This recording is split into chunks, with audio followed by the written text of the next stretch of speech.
Hi there, everyone, and welcome once again to 15 Minutes with Wendy. Today I'm talking about losing a loved one during this pandemic. So let's start with prayer.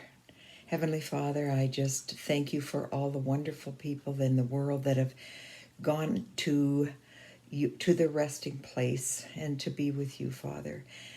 I just ask you to be with every family member that has had to suffer during this last year, especially with parents passing away, sisters, brothers, best friends. I just ask you to be with each person, Lord. Just lift them up and love them, Lord.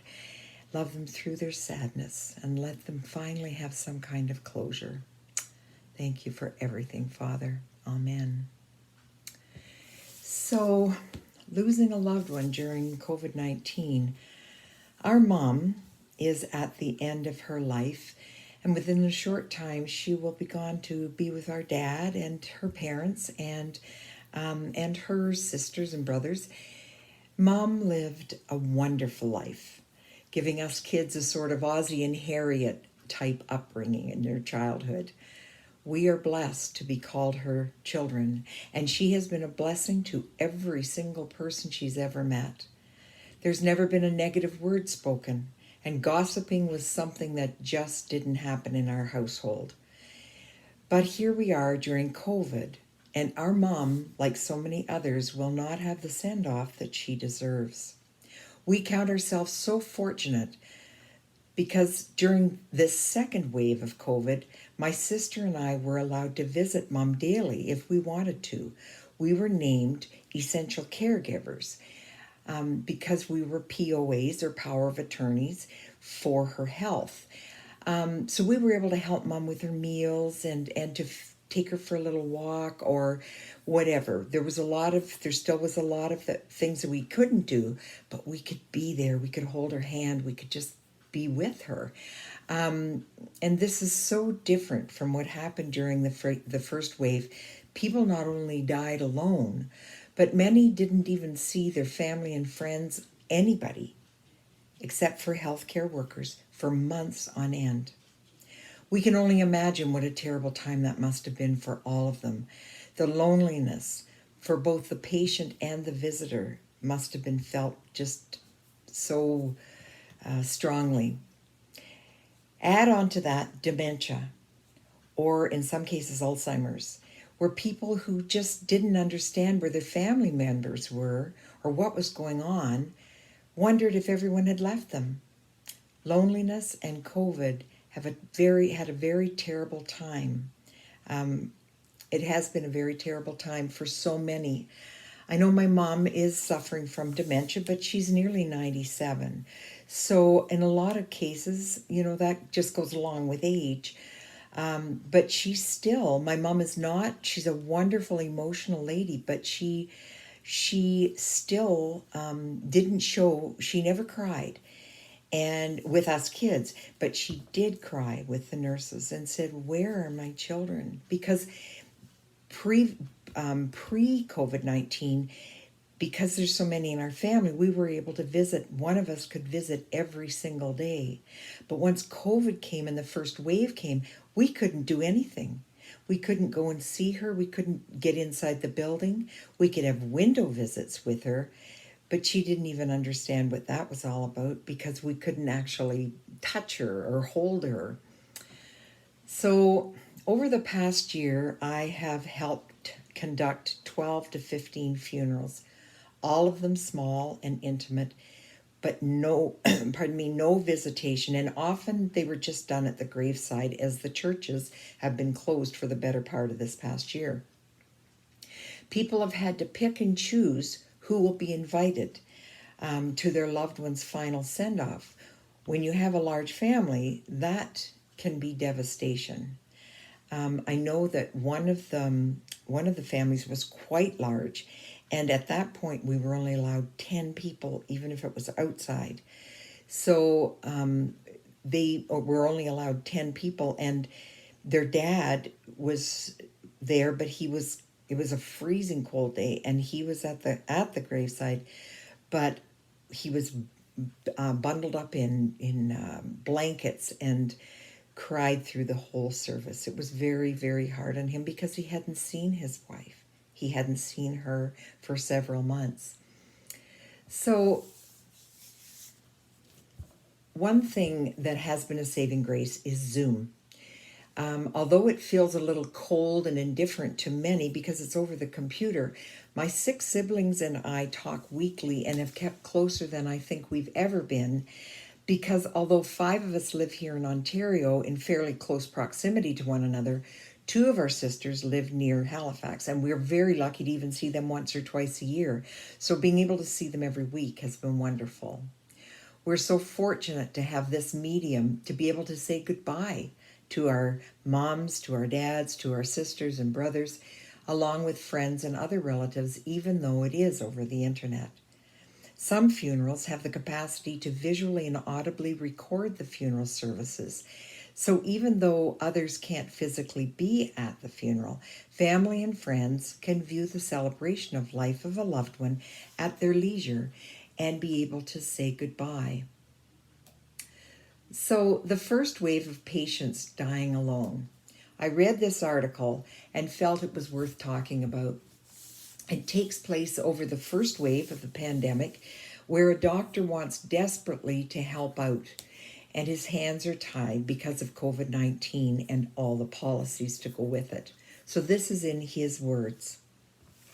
I'm 5 hours into my ICU shift at a community hospital when the results of another arterial blood gas return. My patient has been hospitalized for 3 days and is COVID-19 positive. Over the past 12 months, his treatment has progressed from intubation to prone positioning on 100% fractional inspired oxygen, to medically induced paralysis, and finally bilevel ventilation. The results from the arterial blood gas are dismal. A request to transfer the patient is denied. It's 11 o'clock in the evening, and I'm worried that my patient won't survive until morning. I call the patient's wife to inform her about her husband's trajectory. The conversation makes her feel overwhelmed and helpless. She asks to come into the hospital to be with her husband, or at least see him through the door to his room. Unfortunately, I'm told by the unit charge nurse that hospital policy permits no visitors for patients who have tested positive or are under investigation for COVID-19. It's midnight, and I try to advocate for the wife with the nursing managers.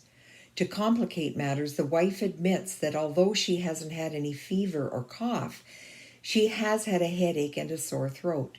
With no clear policy in place for family members with symptoms, we call the hospital administrator at home, and he answers immediately, no. Then there's a long back and forth about extenuating circumstances criteria, which allow a single visitor to come to the hospital. But since the wife could possibly have symptoms and just has not been tested for COVID-19, the administrator decides that the woman cannot visit. I telephone the wife and relay the final decision, and she rapidly cycles through stages of grief. Her initial anger and threats of a lawsuit quickly give way to pleading and bargaining. What if I only spent 5 minutes with him and then left? My patient's wife arrives at the emergency department at 1:30 in the morning, despite having been told she would not be allowed to see her husband. I go to meet her, and we discuss her husband's continued decline. Unfortunately, in the middle of the conversation, a code blue rings from the overhead speaker for a patient in the ICU.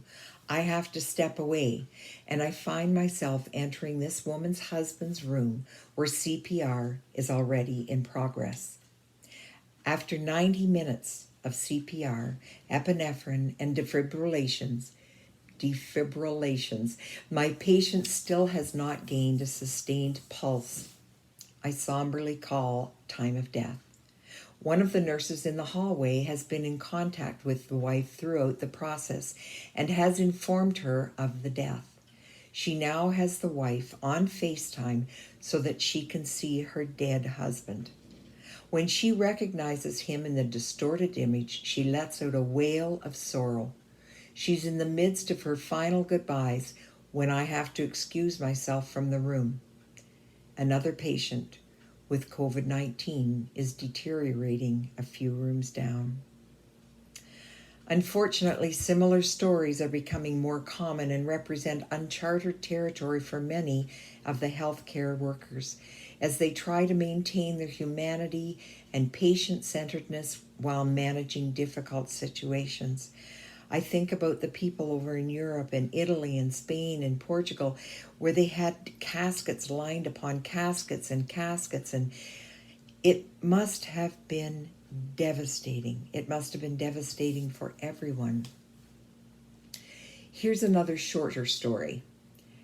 Her father was 83 years old, sweating and gasping for breath. Nancy Hopkins leaned down and rubbed his arm just before paramedics put him into an ambulance. "I'll be with you every step of the way," she promises him. That was as close as she would ever get to her dad again. When she arrived at the nearby hospital that evening last March, she learned she could not go in because of visitor restrictions, and they were imposed during the coronavirus pandemic. She sat alone in her car in the parking lot for hours, crying when she finally drove off. Her father, Robert McCord, a retired livestock dealer, was sick with the coronavirus and lay for 14 days in an isolation room on the top floor of the hospital. When he neared death on April 1st, Nancy Hopkins said goodbye through a phone, placed in a plastic bag, and held to her father's ear by a nurse.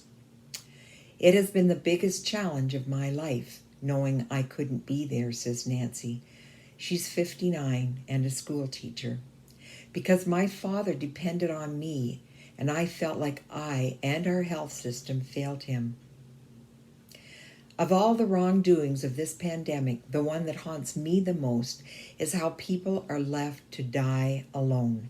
Healthcare workers have been heroic throughout all of this, but they do not replace loved ones whom the dying need to be with and speak with, even if only for the last time. So yes, my mom is dying. She's led a wonderful life, but we as a family are truly blessed to have had the opportunity to go in and kiss her face and touch her skin and give her a loving squeeze and a back rub, pray with her, sing hymns with her, and read special scriptures that mean a lot to her. We are loving her into her last breaths. Our family is truly thankful for that wonderful blessing during this second wave of the COVID-19 pandemic. The funeral home where her celebration of life will be conducted has a capacity for 30 people. However, because there's over 100 people in my family, in my mom and dad's family alone, we have decided to just have her children and our spouses as well as the minister, 15 people. We've also been allowed to have 15-minute visitations throughout a 4-hour period. After each 15-minute visitation, the funeral home asks everyone to leave, and they take 15 minutes to sanitize the room. Then we can go back in with a new group to visit for another 15 minutes. But we do get to say goodbye to our mom with our children and friends. So there will be closure for all of us. At the graveside, we will have some of the grandchildren there to participate in their farewell to Nana. We all know where Mom is going, but the best part is that we will all have closure, and we will all be with her to the very end. Thank God. Until next time, have a wonderful evening, and I'll see you in a few weeks.